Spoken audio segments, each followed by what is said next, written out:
Thank you very much, Sebastian. We are ready. Thank you. Right. Well, welcome everyone to this meeting, and we're particularly happy to have Robin Darling-Young to speak on a most interesting figure from the end of the 4th century, Evagrius of Pontus. As probably most of you know, he was condemned in the Greek tradition, but he survives in Syriac and in Armenian. And Robin is a great expert on Evagrius, and she's going to talk about one of his works on thoughts. And so I will hand everyone over to Robin straight away. Thank you so much, Robin. Thank you. Good evening, I think I should say, to those who are in England. And good afternoon to those in the United States. And I'm very honored to have been asked to speak to your group.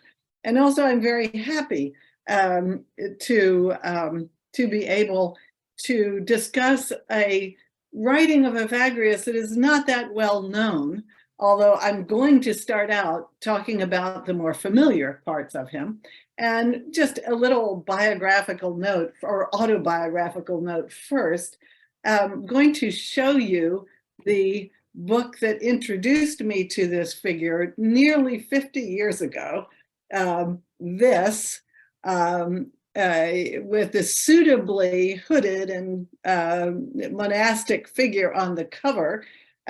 This was in the Cistercian Studies series. And it contained the first, I believe, the first English translation of praktikos and chapters on prayer. These remain in the Greek for various reasons we can't get into here. It was published by translated and published by actually a very sagacious man, John Eudes Bamberger, who was also a Cistercian abbot. And so he probably knew all about thoughts and troubles and of course about prayer. So I actually didn't seriously start to work on Evagrius until much later, however, although I feel that I was always sort of haunted by him when after writing some small studies of my own, I was encouraged, we can't actually agree on this, Columbus Stewart to take on the translation of his best known work, which is a trilogy, or at least he retroverted it into a trilogy, and that's interesting too. Which we have called the Gnostic Trilogy. And we are publishing it with Oxford, and it will appear soon. And the interesting thing about this trilogy and about Evagrius in general, as Sebastian has said, is that Evagrius was condemned, or at least certain ideas of his were condemned in 553. But nonetheless, he had already entered the bloodstream of Greek ascetic and even Christian philosophical thought. And so from the end of the 4th century to the late 6th century, his works were circulating in Greek, but they had also been translated into Latin. Most of those translations are lost, only 2 remain. And he was also translated, of course, as Sebastian mentioned, into Syriac and Armenian. And this was because, I believe, so many people who were pursuing the ascetic life, the philosophical life, found his thinking and his works very useful. So I would like to say a little bit about him biographically, and then something about the major trilogy, which is appearing, as I've said, and then turn to this rather neglected work which is usually called On Thoughts, but I would prefer to translate it On Calculating Thoughts, because it's a particular kind of thinking with which one has to be extremely careful. So, by way of introduction, I think it's fair to say that Evagrius was a superbly talented young man among other superbly talented men, and some women, of the Greek-speaking world of the mid to late 4th century, when Christianity was just becoming the majority discourse, so to speak, of the world of late antiquity, and he was part of a group with whom he is sometimes associated, although the associations are a little tenuous in some cases, a group that we know as the Cappadocians. Okay, so he is alleged by his first biographer to have been ordained a reader by Basil of Caesarea, and to have been ordained a deacon by Gregory Nazianzenus, and also to have been a friend, or at least have known the works of Gregory of Nyssa. So that means that Evagrius, having been born in the region of Pontus, was associated with the schools of Pontus and Cappadocia.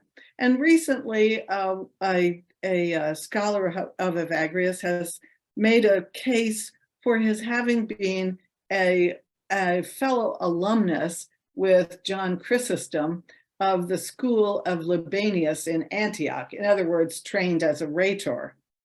Of the people that I've mentioned so far, Evagrius is probably most similar to, or his thinking is most similar to the thought of Gregory of Nyssa. They are both strongly philosophical, both deeply indebted to the Alexandrian tradition. That would be mainly Philo, Clement, and Origen, with a later a practitioner of that tradition, Didymus the Blind, who was a slightly older contemporary of Evagrius's, and someone who tried to carry on the work of Origen in melding philosophy and scriptural interpretation. So what makes Evagrius different from those men, the Cappadocians, is that unlike them, he ultimately became an ascetic living in the desert of Egypt. He was, of course, in addition to being very talented, he was also extremely well educated. And he knew philosophy, and particularly Neoplatonic philosophy, that is Plotinus and Porphyry, to whom he responds often, although of course not by name in his works. He knows medical theory, and he knows Stoicism. If there was a group which he opposed, particularly in his own later context of Egypt, it was the Manichaeans, whom he does not name directly, but whom quite clearly he is talking about, especially in his great work, the Kephalaia Gnostica, and I'll mention that later. So he seems to have been a researcher and a writer beginning in about the 370s, and then dying in 399. And I should have said he was born in 345, we think. He belonged, though, not only to the Cappadocian network, but to a network of followers of Origen located in Jerusalem. And those, of course, were Rufinus, known mainly for his Latin translations of Origen, of which it is also known that they were inferior to Jerome's, but so it is.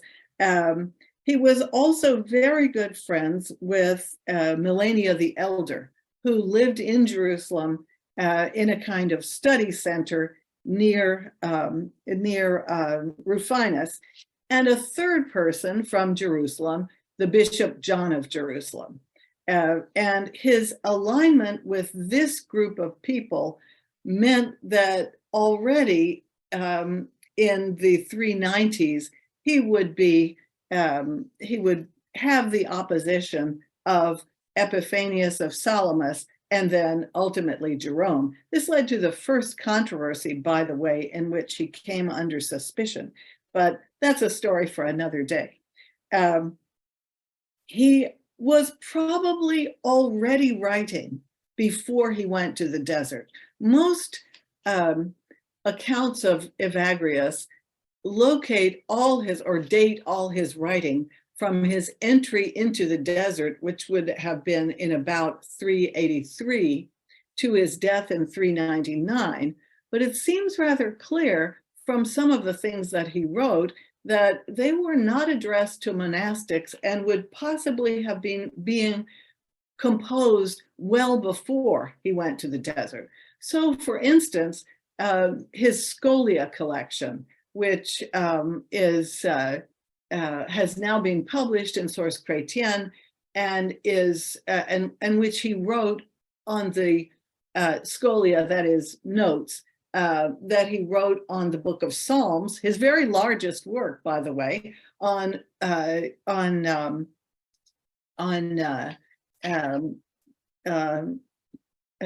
blanking on it. Sorry, I'll come back to that. Oh yes, Proverbs and Ecclesiastes. And these are very important for forming his thinking because they have to do with the ancient sages of the Jewish tradition, whom Evagrius also regarded as friends of God.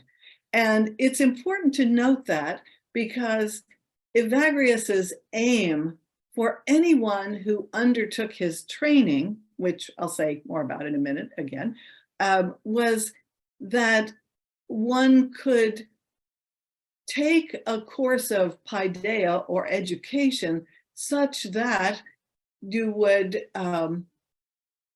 learn and undergo ascesis through a series of carefully graded stages with the possibility that you might, at the end of your education, become a friend of God.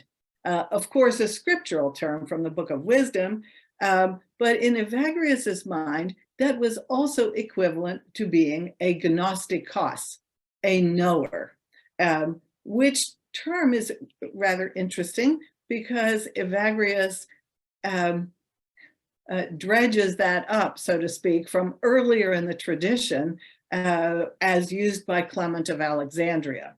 But of course, Evagrius, being a very well-organized person, systematizes it. Again, I'll come back to that. So the two major points in Evagrius's career that we do seem to know something about are that in approximately 381, he went to join, maybe a little earlier, he went to join Gregory of Nazianzus when Gregory was, probably reluctantly, promoted to be the Nicene Archbishop of Constantinople. He thus probably helped Gregory write the theological orations. And Gregory thanks him, this is again Gregory of Nazianzus, again thanks Evagrius in his will for all the trouble they underwent together and all the assistance he received from Evagrius. Now, Palladius, Evagrius's first biographer, tells us that Evagrius had a nearly disastrous involvement with a highly placed woman in the court of Constantinople, or at least her husband was in the court, and fleeing that, went first to Jerusalem, where he was encouraged by Melania to become a monk, and then he went to Egypt, where he underwent further training at the hands of two learned ascetics who were older, of course, than he. So those are the two stages in his life we know something about, or at least we think we know from Palladius. But it seems, as I indicated earlier, that Evagrius was already writing. First, of course, he was helping Gregory of Nazianzus. But second, he seems to have had in mind the composition of the Kephalaia Gnostica.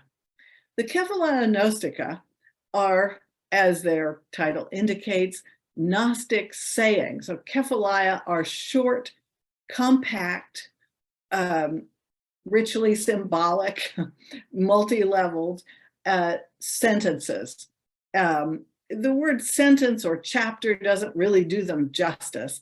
They are like the leading edge of a whole body of thought. And Evagrius liked to organize his writings into Kephalaia, where they would be strongly patterned and interconnected in a way not readily discernible until one reads it over and over.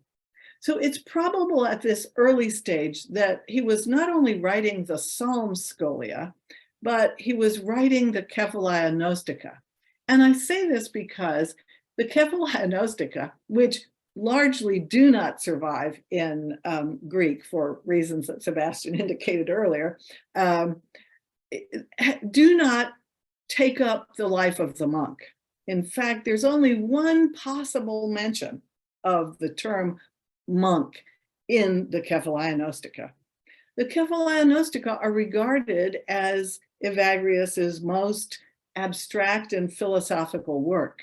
So I think, and I believe my translating colleagues think the same, that this work was translated early, or was composed early, rather, and that the works which we believe are, or which have been appended to it, and which form the first two stages of that work, were written later. I hope that's clear, but you can ask about it in the question and answer part. So it looks as if what Evagrius did was to take some of his writings with him when he left Constantinople for whatever reason and went to Jerusalem. And going to Jerusalem, he actually seems to have stayed about 6 months in that city, possibly establishing a kind of foothold in the ascetical school that Rufinus and Melania ran. That is, Rufinus ran the men's side and Melania ran the women's side, but there seemed to have been a lot of exchange in what must have been something like an ascetical think tank in Jerusalem. So when he left Jerusalem at Melania's urging, apparently, Evagrius went to Egypt and probably took his own works with him, and maybe other works too. Some of them seem to have been modified over the years to make them fit a more monastic context, but they're all strongly philosophical. Now, I want to say something about the Gnostic Trilogy, and that's not just because I've spent so many hours translating and annotating it, but because it is the most familiar of Evagrius's works, thanks in part to Bamberger, but also thanks to the great French scholars, plural, Antoine and Claire Guillemot, who published the Kephalaia Gnostica in both its expurgated and unexpurgated versions in the late 50s, and then they made critical editions of the Praktikos and the Gnostikos, which are the earlier, or at least the meant to be the introductory parts of the trilogy. And so the Guillemets, and after them Paul Jean, are responsible even for the possibility, really, of studying Evagrius, because they created with immense and unimaginable labor the critical editions upon which we depend. So I simply want to recommend them to you and to honor their labors. I will also say that there is a German, or maybe Swiss, I think, monastic scholar of Evagrius who's very worth reading, Gabriel Bunge, was recently published a biography, a sort of intellectual biography of Evagrius, and I recommend that too. These two groups differ on how one should interpret Evagrius, but that need not detain us here. Now, another important thing to know about Evagrius is that he had students. According to Palladius, he lived alone in his house, really not a cell in a larger monastery, but his own house in Kelia, or the cells, which really means small houses. So he lived there and appears to have spent his weeks working, and again, according to Palladius, copying manuscripts for his keep. And then, but he would teach on Saturdays before the Sunday liturgy. And so he had students. He was completely oriented toward teaching students, and he probably had already taught them in some place which his biographers leave out. So in short, we don't know, but he's clearly an accomplished teacher. So in the Praktikos, he teaches those who wish to begin a path of contemplative knowledge, how to begin that knowledge by thoughtful ascesis. And this thoughtful ascesis, or training, really involves defeating thoughts, logismoi, and that's an important word, thoughts that can be prompted by fallen rational beings who are demons. They're very clever. And he shows, Evagrius, in the Praktikos, how a beginning ascetic, in this case, practicing the monastic life, should understand his beginning as a kind of exercise against these thoughts and the temptations that come with them, so that at the very end of his training, this young ascetic, and I think this can be also undertaken by women ascetics, although they're not mentioned in the Praktikos, these thoughts can be defeated almost, because of course they will keep coming back. That's how our minds work, and replaced by what Evagrius calls apatheia. Now, this word apatheia has often, I believe, been mistranslated. So I like to translate it dispassion, or even better, as something like peace or calm.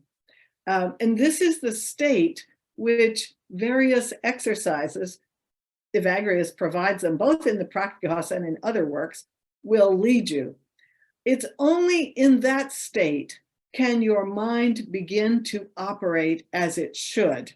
It might have partial moments of operation when you're besieged by thoughts, but properly speaking, only after you have apatheia can you actually have love. And before that, you are in a realm of struggle. This pattern, which Evagrius took from both the Neoplatonists, pagan Neoplatonists, and Christian Neoplatonists, becomes a kind of standard curriculum for monastics, in Christian monastics, in all languages, because it's a graded curriculum that is easily replicated, and I think it probably worked. So that's what that is. The second part of the trilogy is, which Evagrius, I believe, composed later, is called the Gnostikos. And that is a kind of teacher's manual for an advanced ascetic to guide those who are undertaking the praktikoi, or the practice. So those people who are addressed in the Gnostikos would already be capable of apatheia and of the exercise of love. So only with that kind of calm and love can you be a good instructor. And I think those of us who are instructors know that ideally is the case. So it looks then as if Evagrius has reshaped something he already wrote, the Gnostikos, in order to provide a kind of curriculum for, I'll just use the word, intellectually inclined ascetics, primarily in Egypt. But this work is probably during his own lifetime transmitted back to Jerusalem and resides or sits in the library of Rufinus and Melania, and very probably copied there and distributed to other libraries. It is, I believe, this library through which, but I can't prove this, but I think it's important. It's this library through which this great work is translated into Syriac in the late 5th century, the first translation of it, and also into Armenian in the 5th century, thus becoming part of the monastic libraries in the East. So, they're very daunting works if you take them seriously as things people tried to put into practice. They're not discussions of theology. Origen, listen to me, that's a Freudian slip, not Origen, Evagrius actually avoided public discussions of theology, because I think possibly he had enough of it by the end of the Second Council. He thought that perhaps he thought that theology wasn't appropriate to talk about. These are all good questions, but not what I'm going to be talking about for the rest of my time here.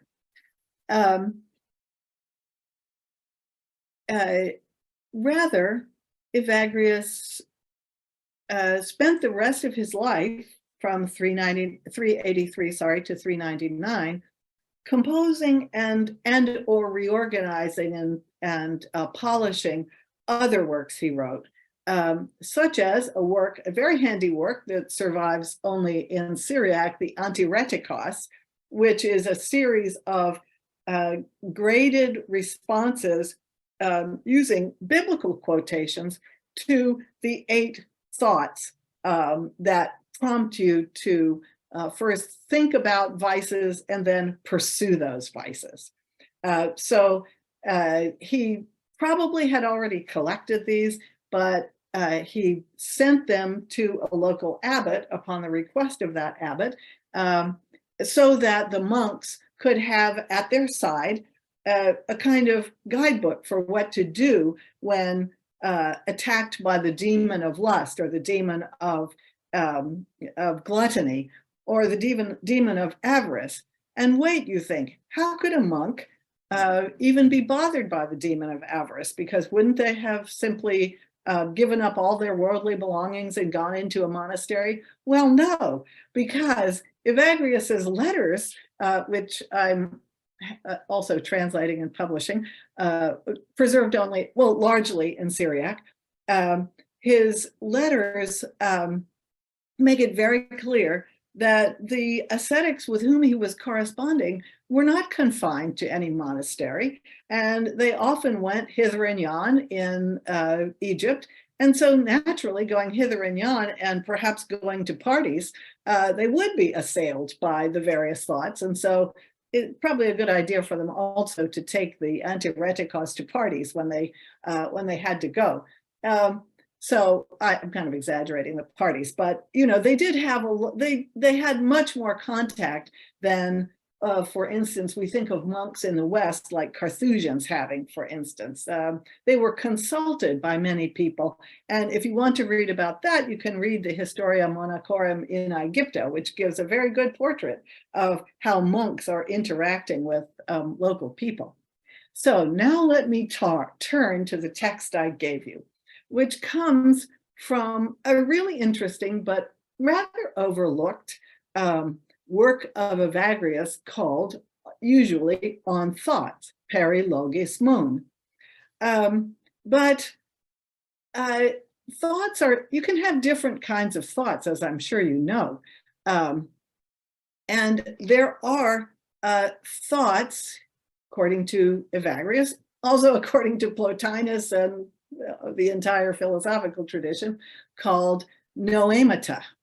And those are mental conceptions that are rather abstract and have to do with the mind as it tries to reach the noetic world, that is, the world of ideas, the world reflecting at some distance in one's own mind, the realm of the divine. And I can't get into that right now, although I'd be happy to if someone wants to write to me on the ascent of the mind to God, because this is Evagrius's purpose. This is why he writes, so that all minds may be prepared to return whence they came, namely to loving attachment to the divine. But life is filled with obstacles. And so noemata, which he does address in the Kephalai Gnostica, are important, but the logismoi have to be cleared out, or at least they have to be tamed before one can even have good thoughts.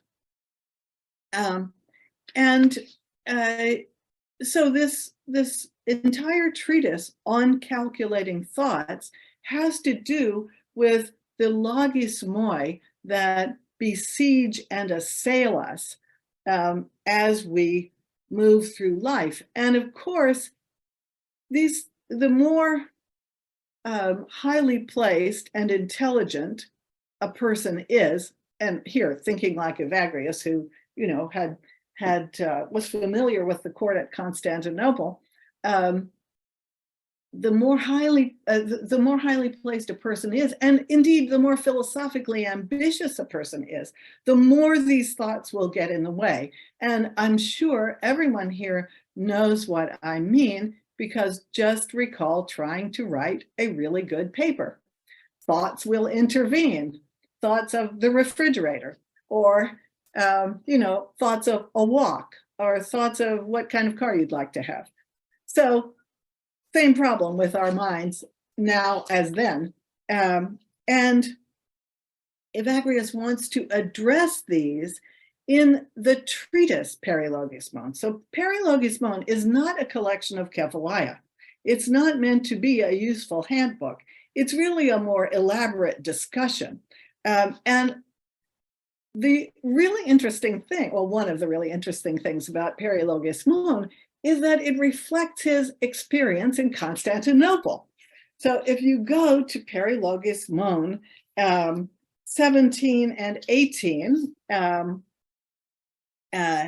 you'll quickly see that Evagrius is talking about or wishes to address himself to people who are well-educated and highly placed in the church.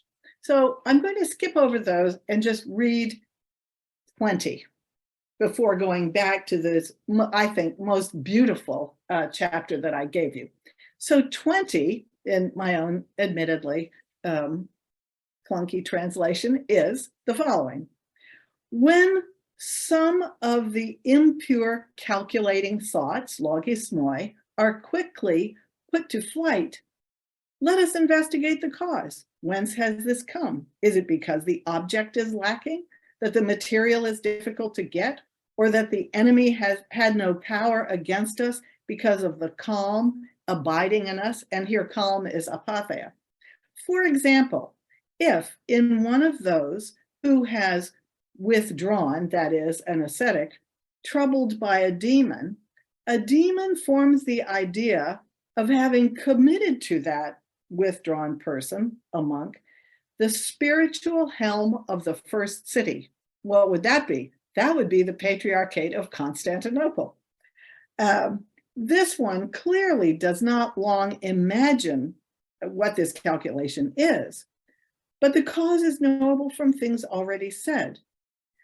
But if about any city by chance it comes about and is similarly considered, this one is blessed by dispassion. Likewise, also it is discovered that this matter should be examined in a similar way to the other calculations. And then he goes on to say, and I really must read this to you because it just indicates the problem.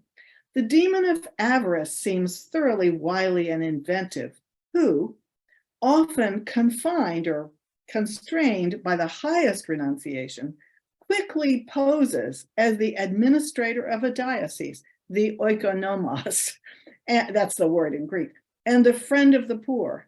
He may genuinely receive the guest strangers who are not yet present. He sends poor relief to others in need and inspects the city's jails and buys those being sold into slavery. He fastens upon rich women and again indicate those who need comfort to those who have gained immense money, in other words, directing funds. And thus, having thoroughly beguiled the soul, little by little, the demon encircles it with calculating thoughts of avarice and hands it over to the demon of vainglory, who leads in a crowd of those glorifying the Lord for these disbursements of the oikonomos. Then someone begins whispering a little about the episcopacy. He predicts by divination the death of the current bishop and adds that the administrator should not flee from it, having already accomplished so many things. And thus the miserable mind, bound with these calculating thoughts, fights those people who do not accept his nomination, but to those who do accept it, he readily bestows gifts and approves their loyalty. To those resisted, he hands over to judges and recommends an order to banish them from the city. Capital C, Constantinople. So if this doesn't reflect personal experience, I'd be very surprised. So demons are operating through thoughts on the mind because, of course, they wish to overturn the progress of salvation. And on the other hand, and they use these thoughts of greed and lust and so forth on a personal basis, one by one, to overturn those people who, as ascetics and philosophers, wish to aid the spread of the kingdom of God. This is in Evagrius's point of view. Now, I gave you on calculating thoughts 8 because I wanted you to see that angels also promote logismoi calculations. So he says, after prolonged close observation, he is a scientist, you know, we have learned how to understand the difference between the calculations of angels, of humans, and those that come from demons. Because first, those of angels. So this is the angels. I'm interrupting myself to say, this is the angels calculating reasoning, the reasoning which we might say an engineer would use. They investigate thoroughly the natures of things and track down their spiritual logoi, their reasons. And then you have the rest of it. You read the rest of it. Why? What's gold? What is gold? What are its characteristics? How can it be formed? But in the middle of the passage, Evagrius shifts because the angels can only think about the higher purpose of the logismoi, right? So it having been discovered, the gold is washed in water, given to the fire, and put into the hands of those making the lampstand of the tabernacle and altar of incense. And then he finishes the sentence. It ends, of course, with Cleopas bearing a heart burning on account of these secret things, quoting Luke. So this shows how logismoi can properly be purified and put to good use, but only by angels or with angelic assistance. What do the demons do? They, of course, shamelessly suggest the acquisition of actual gold you can make money out of, and predicts the luxury and glory that results. Well, again, he'd seen plenty of this in Constantinople. The human calculation has the simple form of gold. What is he telling us there? He's telling us that our side of our brain, so to speak, that measures and calculates is neutral, but that demons prompt it to one use and angels to another use.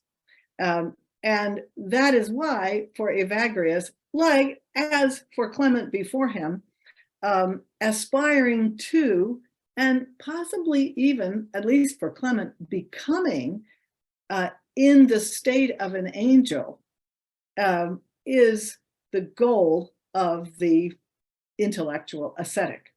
And almost all of Evagrius's works contain this goal, are meant to promote this goal, which of course it fits into the larger framework, as I was mentioning earlier, of the return of all minds to God.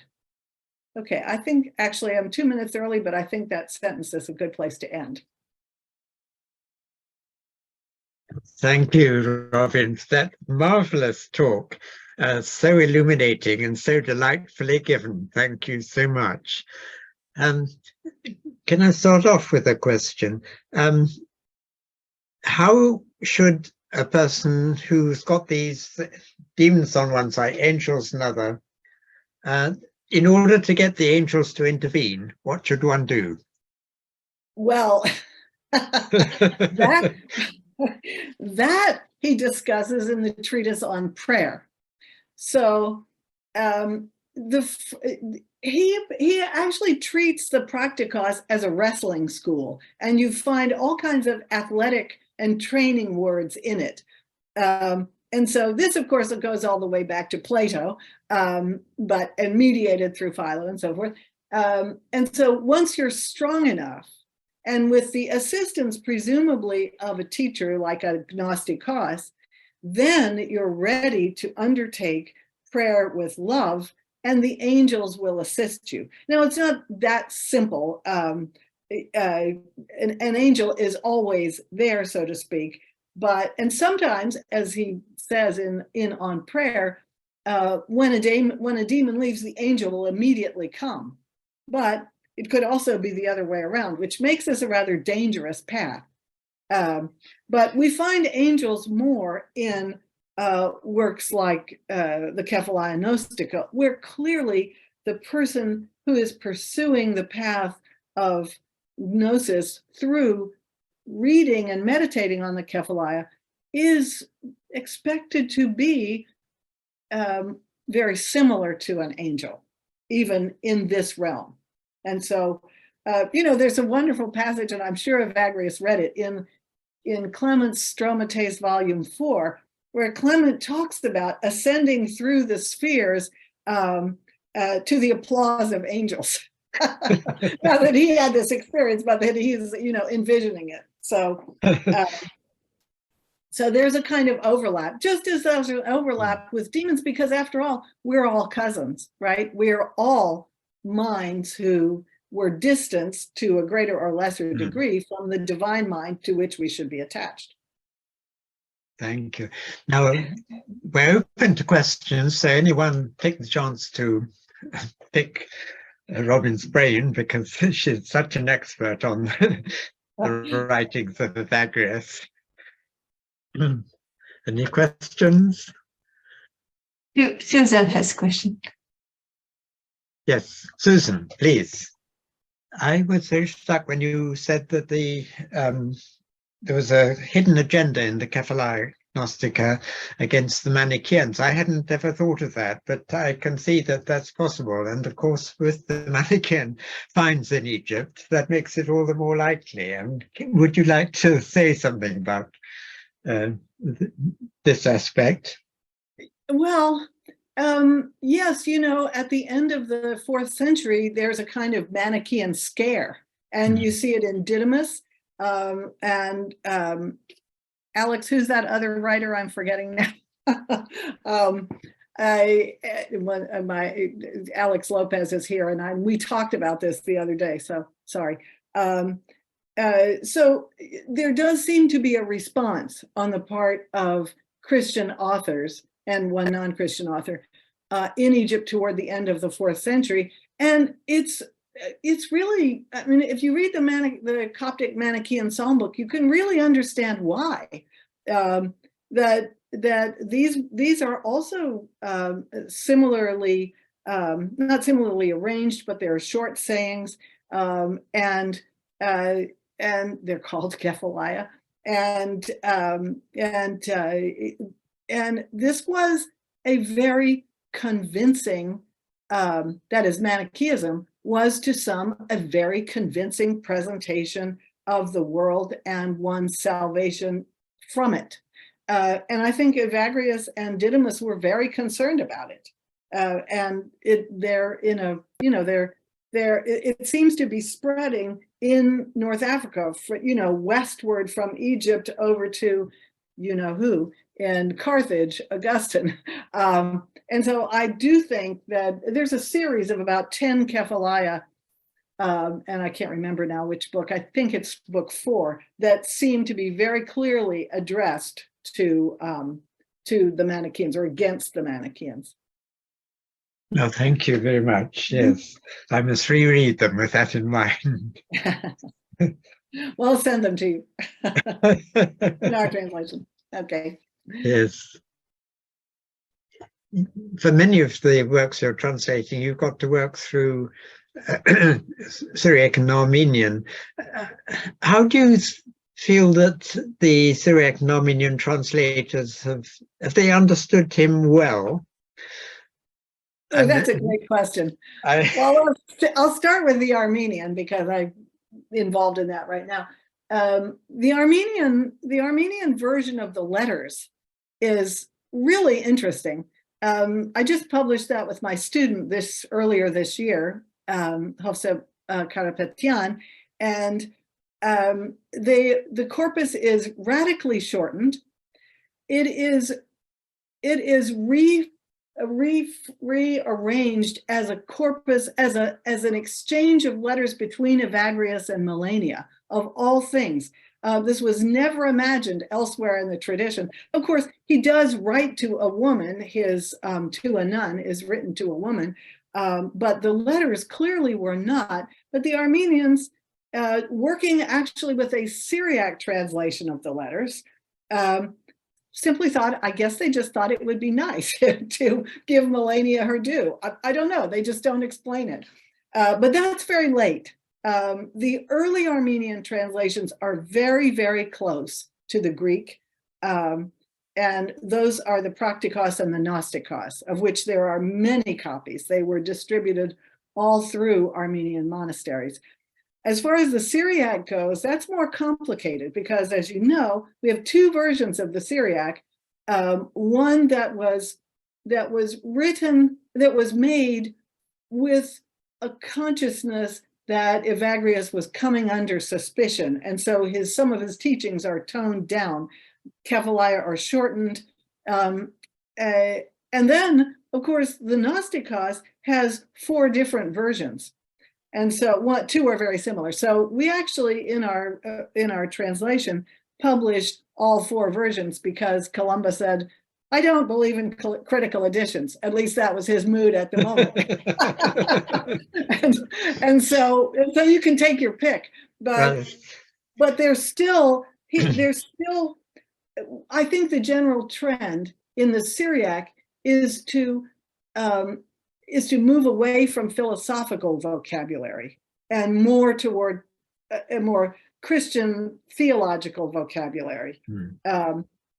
That didn't happen with the Armenian translations because I think at the same time they were translating Greek philosophical works and they were translating Philo. So it's an interesting divergence of the corpus there as it moves east and north.